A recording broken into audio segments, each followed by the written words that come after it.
শান্তিপুর ফেস্টিভ্যালে আপনাদের সঙ্গে একজন ভক্ত আছেন যিনি আমাকে শনাক্ত করেছেন যে ইনি সেই অদ্বৈত প্রভুর 14 জেনারেশন, অর্থাৎ 14তম পিঢ়ি। এখন 15 পিঢ়ি চলছে। আমার খুব সেই জন্য মনে খুব একটা আনন্দ হলো। আমি যখনই মন্দিরে আসি, সাধারণত রোজ আসতে পারি না, অনেক সময় কর্মসূত্রে অন্য কাজে যেতে হয়, কিন্তু আমি চেষ্টা করি সকাল 10টা থেকে এখানে অন্তত 1টা অবধি থাকার। কোনো দিন আমি সারাদিনই থাকি। আগামীকাল আমার কিছু বিদেশি ভক্ত আসবে, আগে থাকতে আমাকে জানিয়ে গেছে যে প্রায় 250 ভক্ত আমরা আসবো, প্রভু আপনি থাকবেন। আমি চলে আসবো সকাল 8টার মধ্যে, এখানে চলে আসবো, তাদের সঙ্গে প্রবচন করব, অদ্বৈত প্রভুর কথা বলবো। আমি মনে করি আমার থেকে সৌভাগ্যবান আপনারা সবাই। তার কারণ আমি প্রথমে দূর থেকে দেখে ভাবছিলাম যে গালে এগুলো কি, এখন তো হোলির সময় নয়, কিন্তু পরে জানলাম যে এখানকার যে মাটি, সেই মাটি সবাই মেখেছেন। আমি নিজে দেখেছি গুরু মহারাজকে এখানে প্রতি বছরই একটি কথা বলতেন যে কিছু করতে হবে না, এখানকার ধুলো মাখো বলে বারবার বলতেন। তার কারণ আজকে যেখানে আপনারা সবাই বসে আছেন, এই স্থানে প্রভুপাদ তার গার্হস্থ্য জীবনে এসে উপস্থিত হয়েছিলেন। আজকের কথা নয়, 1970 সাল। আমার কাছে এখনও বাংলা চিঠি অনেক আছে, প্রভুপাদের বাংলা লেখা চিঠি। যখনই সুযোগ হয় ভক্তদের আমি দেখাই, তারা অভিভূত হয়ে যান। তার কারণ তখন আমার পিতৃদেব এই মন্দির দেখভাল করতেন। আমার পিতৃদেব লক্ষ্য করতেন একজন ভক্ত আসতেন, এসে এই 3 প্রভুর বিশ্রামস্থলের সামনে বসে থাকতেন সকাল থেকে সন্ধে অবধি। কোনো দিন একটি প্রসাদ মুখে নিতেন, কোনো দিন প্রসাদ নিতেন না, আবার সন্ধ্যার আগে ফিরে যেতেন। তো এই দিনের পর দিন একজন কোনো ভক্তকে যদি এই মন্দিরে আমি আসতে দেখি, আমার প্রথম ইচ্ছা হবে এই ভক্তের বাড়ি কোথায়, নিবাস কোথায়, কেন এসেছে, কি জানতে চাইছে, একটু জল দিয়েছো কি না কেউ। তো এটা হচ্ছে আমার একটা বংশের ট্র্যাডিশান। আমি যখনই আসি সব ভক্তদের বলি, ওনাকে একটু প্রসাদ দিয়েছো, ফল প্রসাদ? বলে হ্যাঁ প্রভু দিয়েছি। যাক, তাহলেই শান্তি। নাহলে আমার পূর্বপুরুষ আমার প্রতি বিরাগ হবেন যে এটা কেন, তোমাকে তো এনেছে এই কর্ম করবার জন্য। তো যাই হোক, প্রভুপাদকে উনি ডেকে আমার বাবা পাশাপাশি বসিয়ে কথোপকথন করে জানতে পারলেন ওনার নাম, বাড়ি, নিবাস। তারপর থেকে উনি মাঝে মধ্যে আসতেন এবং বারবার আমার বাবাকে চিঠি লিখতেন, যে আপনি গোসাইজি বলেই সম্বোধন করতেন। পরবর্তীকালে 80-র দশক একদিন সুভোগ মহারাজ এবং জয়পতাকা মহারাজ এখানে এসছেন এই নাট মন্দিরে, অদ্বৈত প্রভুর জন্মতিথি। আমার পিতৃদেব তখন ওখানে অদ্বৈত প্রকাশ গ্রন্থটি পাঠ করছেন, ঈশান নাগরের লেখা। তো এসে পরিচয় দেওয়ার পরে বললেন, তোমার গুরুদেবের সঙ্গে আমার বহুদিনের সম্পর্ক। উনি বললেন, তাই? আমার গুরুদেব এখানে আসতেন? বললেন হ্যাঁ। তাহলে তোমাকে আমার কতগুলো চিঠি দেখানোর দরকার। বললেন হ্যাঁ দেখাবেন না, খুব আমরা খুশি হব। তা কলকাতায় অ্যালবার্ট রোডে একটি ইস্কনের ছোট মন্দির আছে, আমি সেখানে 3-4 গিয়েছি। তো সেখানে আমাকে নিয়ে আমার পিতৃদেব গেলেন এবং সেদিন সারাদিন আমরা থাকলাম। গুরু মহারাজ সেই চিঠি দেখে অভিভূত হয়ে গেলেন যে আমাদের 70 সালের লেখা চিঠি। তখন প্রভুপাদ কলকাতায় হ্যারিসন হিন্দুস্তান পার্কে থাকতেন। তখন সব পোস্টকার্ড ছিল, ওই যে 10 টাকা দামের পোস্টকার্ড। এখন তো সব মোবাইল হয়ে গেছে, পোস্টকার্ড উঠেই গেছে। এখন কিন্তু এইটার মাধ্যমে আপনি রেকর্ড করে রাখছেন, আর আগে হলে আমরা চিঠিগুলোই গুছিয়ে রাখতাম, হ্যাঁ, যে এটা তোমার বাবার লেখা, এটা তোমার মায়ের লেখা। যাই হোক, যুগের অনুযায়ী সব পাল্টিয়ে যাচ্ছে। প্রভুপাদ তার কর্মময় জীবনে যখন এখানে আসতেন সে কথা আপনারা শুনলেন। তার পরবর্তীকালে জয়পতাকা মহারাজ এখানে আসার সুবাদে এইখানে একটি সবচেয়ে বড় উৎসব হয়, সেটা হচ্ছে মাধবেন্দ্রপুরীর স্মরণতিথি, যেটা আর কোথাও হয় না। এই উৎসব শুরু করেছিলেন স্বয়ং অদ্বৈত প্রভু নিজে। যখন 3 প্রভু এখানে একত্রিত রয়েছেন অদ্বৈত মহাপ্রভু সন্ন্যাস গ্রহণের পর, তখন একদিন সকালবেলায় দেখলেন অদ্বৈত প্রভু একটু ভারাক্রান্ত।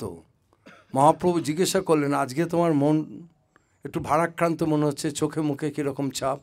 বললেন, প্রভু আজ আমার গুরুদেবের দেহান্তের দিন, তা আমি একটু ভোজনের আয়োজন করছি, আপনি থেকে তা গ্রহণ করুন। বলুন নিশ্চয়ই। এবং উনি পঞ্চব্যঞ্জন সাজিয়ে মহাপ্রভুকে ভোগ দিলেন। মহাপ্রভু গ্রহণ করার পরে উনি বললেন, চৈতন্য ভাগবত একটি কথা বললেন, মাধবেন্দ্র আরাধনা তিথি, ভক্তি হয় গোবিন্দে, ভজন করলে ইতি। বললেন কেউ ভজন করবার দরকার নেই, ভোজন করো, একটা দানা যদি মুখে দাও তাহলেই তোমাদের গোবিন্দে ভক্তি হবে।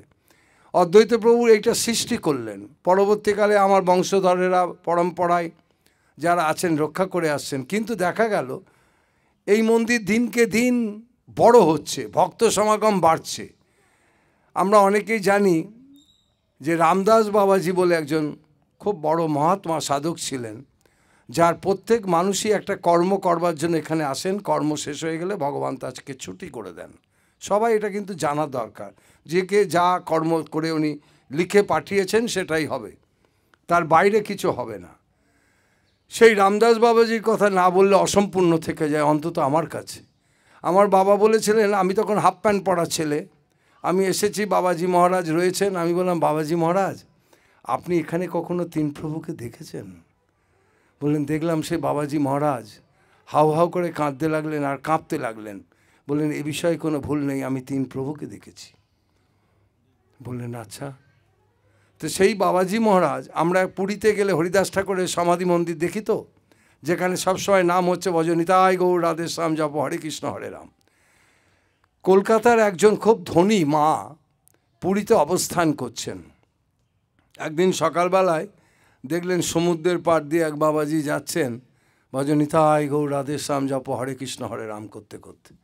উনি বাবাজিকে ডেকে বললেন, বাবাজি আমি কলকাতার একজন খুব সম্ভ্রান্ত ঘরের মহিলা, আমার ইচ্ছা যে আমার স্থাবর অস্থাবর যা আছে সব আপনাকে দেব, আপনি এটা ভগবানের সেবায় নিয়োজিত করুন।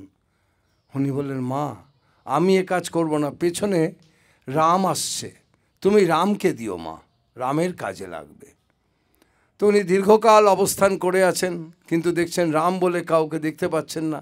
একদিন সকালবেলায় দেখলেন যে হ্যাঁ ঠিক ওই রকম একজন বাবাজি ওই নাম করতে করতে আসছেন। তো উনি বললেন, বাবা আপনার নাম কি রাম?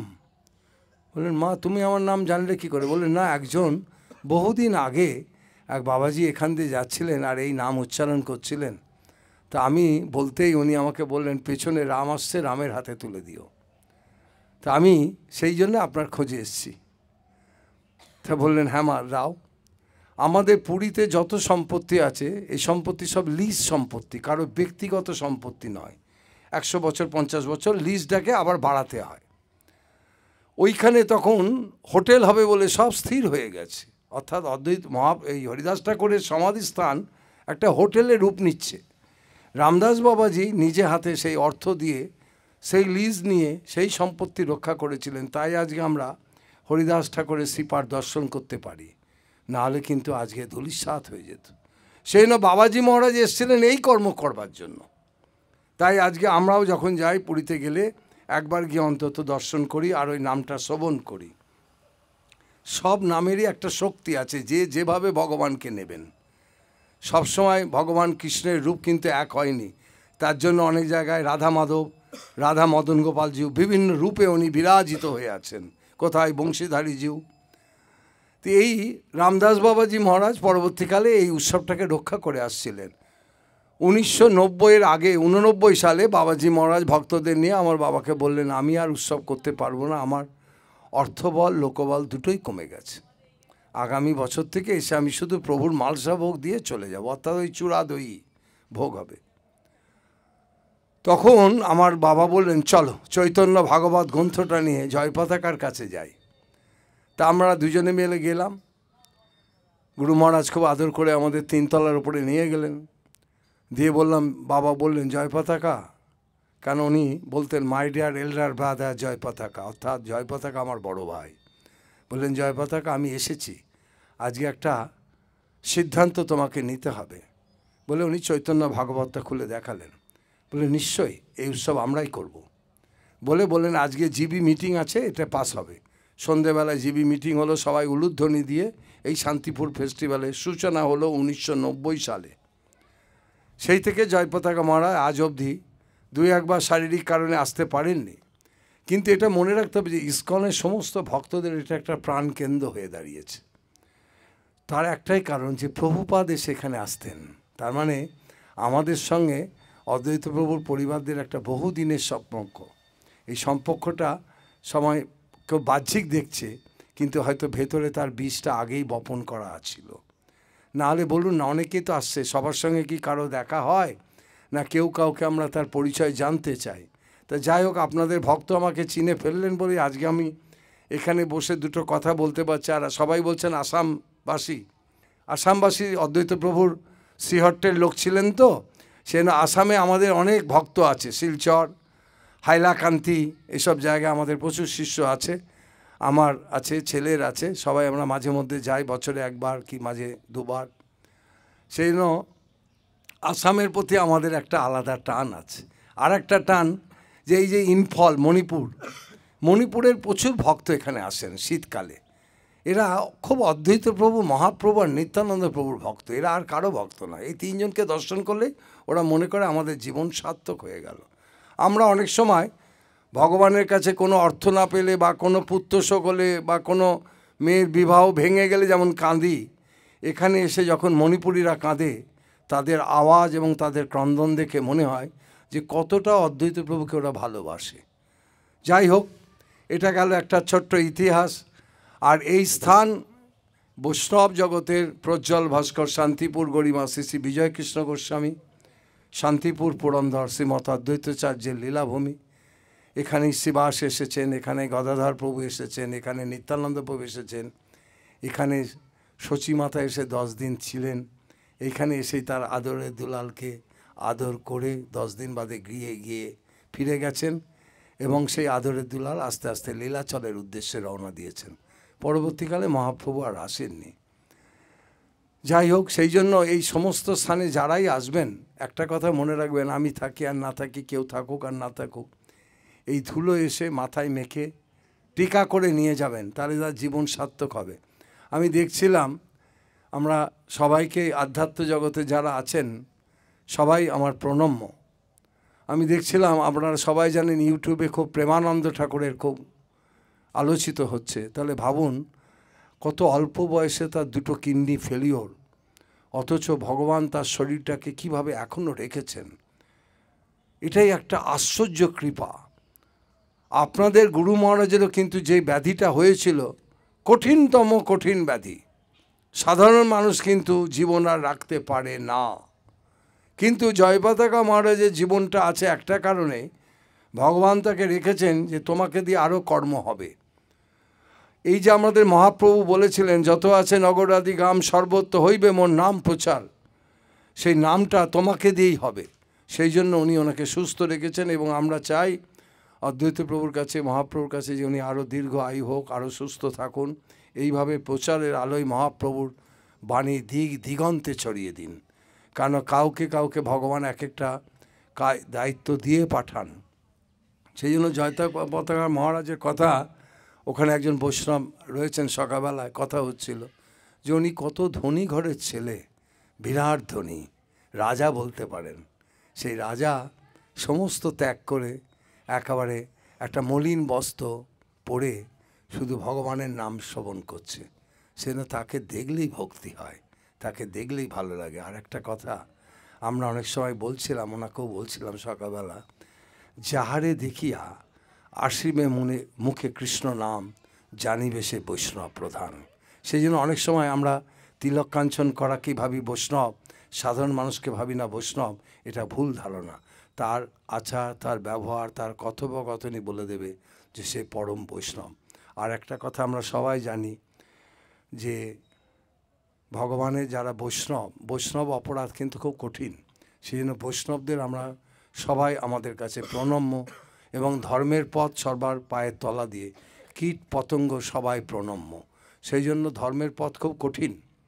তাও বলবো যে একবার বললে হরি, যত পাপ হরে, জীবের সাধ্য কি তত পাপ করে। সেই জন্য দিনন্তে একবার হরিনাম করলেই আমার মনে হয় আমাদের এই কলিহত জীবের উদ্ধার পাওয়া যাবে। সবাই এই নাম শ্রবণ করুন, ভালো থাকবেন। আর শান্তিপুরে এখন এসেছেন, এখন সময়টা ভালো, বর্ষা প্রায় বিদায় নিল, নাহলে 2 দিন আগে এলে এখানে দাঁড়ানো যেত না, ওইখানে বসতে হতো। আমরা চেষ্টা করব এই মন্দির আস্তে আস্তে শ্রীবৃদ্ধি করা। জয়পতাকা আপনাদের একটা বলি, ওইখানে গিয়ে 3 প্রভুর যখন মন্দির দর্শন করবেন, দেখবেন 3টি চরণ রয়েছে। এই গত শান্তিপুর ফেস্টিভ্যালে জয়পতাকা মহারাজ এবং আমি দুজনে মিলেই তার অভিষেক করেছি, এবং আগামী দিন ওই নতুন যে মন্দিরটি হচ্ছে ওইখানে 3 প্রভুর চরণ স্থাপন হবে। এটা গুরু মহারাজ এবং আমার ঐকান্তিক ইচ্ছা। গুরু মহারাজের সঙ্গে আমাদের সম্পর্কটা এত নিবিড়, বলতে পারেন যে এটা অদ্ভুত ব্যাপার। শান্তিপুর ফেস্টিভ্যালে এলে উনি তো অনেকক্ষণ ধরে প্রবচন করতেন, আমাকে বলতেন আপনাকেও তো অনেক কথা বলতে হবে, তা আমি আদার রস এনেছি, একটু রস খান। আবার অনেক সময় বলতেন আমার এই প্রসাদ খাবেন নাকি, এর মধ্যে কিন্তু নুন দেওয়া নেই। উনি অনেক সময় বলতেন ওনাকে একটা চামচে দিয়ে দেখো না কেমন লাগে ওনার। তো এই যে ভালোবাসা, তো সবাই ইসকনের যারা আছেন, আগেকার দিনে এত মোবাইল যুগ ছিল না তো, আজ থেকে 10 বছর আগেও। এখন তো মোবাইলের মাধ্যমে সবাই সবার পরিচয় পেয়ে যাচ্ছে, সবাই সবার ছবিকে ধরে রাখছে। সেটা এখন আমার একটা সুবিধা হয়েছে যে অনেক ভক্তই আমাকে শনাক্ত করে ফেলেছে, নাহলে আমি সাধারণত আড়ালে আবডালে থেকেই বেরিয়ে যাই, কারণ সবাইকে আমি পরিচয় দিতে চাই না। তার কারণ আমার মনে হয় পরিচয় দিলে নিজেকে একটু মনে হয় বড় বড় হবে, সেটা খুব ক্ষতির কারণ।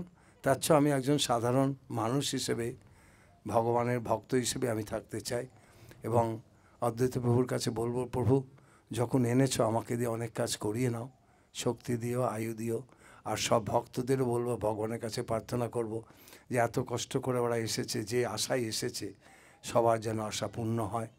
আগামী দিন তাদের জীবন সার্থক হোক এবং সবাই এক একজন জয়পতাকা মহারাজ, প্রেমানন্দ মহারাজের মতো মানুষ তৈরি হোক। তাহলেই আমাদের এই সনাতন ধর্ম ভীষণভাবে রক্ষিত হবে। এবং আমি মনে করি ভক্তের দ্বারাই ভগবান আসেন। তার নিদর্শন অদ্বৈত প্রভু, মাধবেন্দ্রপুরী পাদ অদ্বৈত প্রভুকে দেখে বলেছিলেন মাধবেন্দ্রপুরী সাধারণ বৈষ্ণব নন, তার কারণ তার 2 জন শিষ্য ছিলেন, প্রধান 2 শিষ্য, একজন ঈশ্বরপুরী, একজন অদ্বৈত প্রভু। ঈশ্বরপুরী চৈতন্য মহাপ্রভুর গুরুদেব, আর তার গুরু মাধবেন্দ্রপুরী। তারা কি সাংঘাতিক শক্তি ধরতেন। কিন্তু উনি এসে বলেছিলেন অদ্বৈত প্রভুকে দেখে, আমি দেখতে পাচ্ছি তোমার আহ্বানে স্বয়ং ভগবান এই ধরাধামে অবতীর্ণ হবেন। তা অদ্বৈত প্রভু চোখের জল, তুলসী জল আর গঙ্গা জল দিয়ে হা কৃষ্ণ এসো কৃষ্ণ বলে আহ্বান করেছিলেন। তার আহ্বানে গোলকে সিংহাসন নড়ে গিয়েছিল। আমরা চৈতন্য ভাগবতে দেখি ভগবান বলছেন, শয়নে আছিন মোর ক্ষীর সাগর, নিদ্রাভঙ্গ হইল মোর নাড়ার হুঙ্কারে। অদ্বৈত প্রভুর আরেক নাম ছিল নাড়া, এবং আরেকটি নাম ছিল, আমরা সবাই জানি অনেক সময় স্বামী স্ত্রীকে একটা খুব ভালো নাম ধরে ডাকে, আবার স্ত্রীও স্বামীকে ভালো নাম ধরে ডাকে। অদ্বৈত প্রভু স্ত্রী ওনাকে মাঝে মাঝে বাউল বলে ডাকতেন। বাউলটা কিরম, যেমন আমার সময় হয়েছে অন্য কাজে যাওয়া, কিন্তু আমি এখানে বসে আছি, কেউ যদি আমাকে নাম ধরে ডাকে, ওরে আইরে, কেউ বুঝতে পারবেন না, আমি বুঝতে পারবো আমাকে ডাকছে। ঠিক উনি রেগে গেলে অনেক সময় এরকম ভক্তদের সঙ্গে কথোপকথন করছেন, অথচ দেখা গেছে রান্নার ফোড়নটা নেই, কি বাজার নেই, তো তখন উনি বাউল বাউল বলে চিৎকার করতেন। হ্যাঁ, তা সেই বাউল থেকে এই জায়গার নাম হয়ে যায় বাবলা। আর ছোটোবেলায় অদ্বৈত প্রভুর নাম ছিল কমলাক্ষ, এবং উনি 12 বছর বয়সে এখানে আসেন, এসে এখানে তপস্যা করে ভগবানকে যেমন নিয়ে আসেন, পরবর্তীকালে ওনার পিতা পুত্রও এসেছিলেন, এবং শ্রীহট্টের রাজা এসে অদ্বৈত প্রভুর কাছে দীক্ষা নিয়ে যান। এই স্থান একেবারে খুব, মানে আমি কি বলবো, আমাকে কদিন আগে আপনারা যারা কেউ কেউ বৃন্দাবনে গেছেন, তাহলে দেখবেন বৃন্দাবনে বিনোদ বাবা বলে একজন আছেন, খুব সুন্দর সুঠাম চেহারা, বেটে খাটো মানুষ। উনি নিত্যানন্দ প্রভুর বংশধরদের কাছ থেকে সাধন নিয়েছিলেন, 3 কড়ি গোস্বামী প্রভুর কাছ থেকে। বছর 1.5 কি 2 আগে উনি নবদ্বীপে এলেন। তা আমি আমার পিত্তকে নিয়ে আমি নবদ্বীপে গেলাম। তা সৌভাগ্যক্রমে উনি অদ্বৈত প্রভু মহাপ্রভু নিত্যানন্দ প্রভুর কথা জানলেও আমাদের বংশে একজন জন্মগ্রহণ করেছিলেন যার নাম বিজয় কৃষ্ণ গোস্বামী। কেউ পুরীতে গেলে দেখবেন জগন্নাথ দেবের যেখানে চন্দন যাত্রা হয়, সেই নরেন্দ্র সরোবরের পাশে একটি সাদা রঙের মন্দির আছে, মাঝখান দিয়ে রাস্তা, কেউ কেউ টোটো চালকরা বলে গুরু শিষ্যের আশ্রম। দেখবেন পাশাপাশি 2টো আশ্রম, একটি সমাধি মন্দির আছে, একটি অসাধারণ বকুল গাছ আছে। আপনারা দেখুন সব গাছগুলো কিন্তু উঁচু, আর সেই বকুল গাছগুলো এই রকমভাবে মন্দিরের সামনে ষষ্ঠাঙ্গ দিয়ে আছে, মনে হচ্ছে ভগবানকে প্রণাম করছে। তা সেই উনি বিজয়কৃষ্ণ গোস্বামী সম্বন্ধে অনেক কথাই জানেন, সেই জন্য আমি গেলাম গিয়ে ওনার নিচে ভক্তরা ছিল, তাদের বললাম যে বলুন গিয়ে একটু বাবাকে যে বিজয় কৃষ্ণ গোস্বামীর পরিবার এসছে। তো উনি খুব 2 মিনিটের মধ্যে ভক্তরা আমাকে বললো আসুন আসুন বাবা ডাকছেন। তা আমি গেলাম, উনি খুব আদর করলেন, আমাকে একটু মিষ্টি খেতে দিলেন। দিয়ে বললাম বাবা একবার অদ্বৈত প্রভুকে দর্শন করতে হবে তো? বললো হ্যাঁ নিশ্চয়ই, কিন্তু আজকে পারবো না, কাল যাব। বললাম ঠিক আছে, তাহলে কোন সময় যাবেন আপনি আমাকে একটা ফোন করবেন, আমি থাকবো। তা আমি গাড়ি নিয়ে বেরিয়ে আসছি, 5 মিনিটের মধ্যে দেখে উনি ফোন করছেন, ওনার এক ভক্ত বাবা রওনা দিয়ে দিয়েছেন শান্তিপুরের উদ্দেশ্যে। হ্যাঁ, তা আমি তাড়াতাড়ি সেখানে ঢুকলাম, দেখি অনেক ভক্ত সেদিনকে। তো উনি অনেকক্ষণ দাঁড়িয়ে 3 প্রভুর বিশ্রামস্থলের সামনে আমার সাথে কথোপকথন হলো। উনি খুব আদর করলেন আমাকে এবং বললেন বাবা খুব সুন্দর করে রেখেছো মন্দির, তুমি যদি পারো আমাদের মতো মানুষদের জন্য একটা ছোট করে ঘর করো, এসে কিছুক্ষণ ভজন করব, করে চলে যাব, এর বেশি কিছু করো না, কারণ এখনও অপ্রাকৃত নাম শোনা যায়। আমি তাই বলে হ্যাঁ। সে উনি ভক্তদের বললেন মা গো আমাকে বৃন্দাবনে দেখতে যাও। বললে হ্যাঁ হ্যাঁ যেও না কেউ, এখানেই থাকো, এখানে দেখলে আমাকে দেখবে, অদ্বৈত গোসাইকে দেখবে, তোমাদের আর কষ্ট করে বৃন্দাবন যেতে হবে না। তো যাই হোক, বিনোদ বাবার এই আশ্বাস এখানকার মানুষ অনেকে খুব খুশি হলো এবং তারা বুঝতে পারলেন যে বিনোদ বাবা আমাকে অনেকক্ষণ দাঁড়িয়ে, তখন সন্ধে হয়ে গেছে প্রায় 8টা, উনি ওইখানে দাঁড়িয়ে আস্তে আস্তে বললেন খুব সুন্দর খুব সুন্দর, আমার খুব ভালো লাগছে, আমি অনুভব করছি। তা আমি বললাম বাবা আপনি যেমন অনুভব করছেন, আর একজন মহাত্মার নাম বলি, তিনি ছিলেন মহানামব্রত ব্রহ্মচারী, খুব ভালো গীতা পাঠ করতেন, খুব ভালো প্রবচন করতেন। হ্যাঁ আমি চিনি। আমরা উনি একদিন আমাকে একটা গল্প করেছিলেন ওনার ভক্তরায়, যে এখান দিয়ে বেরিয়ে গেলে আমাদের 10 মিনিট বাদে একটি কালভার্ট আছে। তো উনি দর্শন করে বেরিয়ে যাচ্ছেন, ভক্তদের বললেন দাঁড়াও দাঁড়াও দাঁড়াও, গাড়িটা দাঁড় করাও। বললেন কেন? বললেন চলো ওখানে হরিনাম কীর্তনের দল এসে একটু দেখে আসি।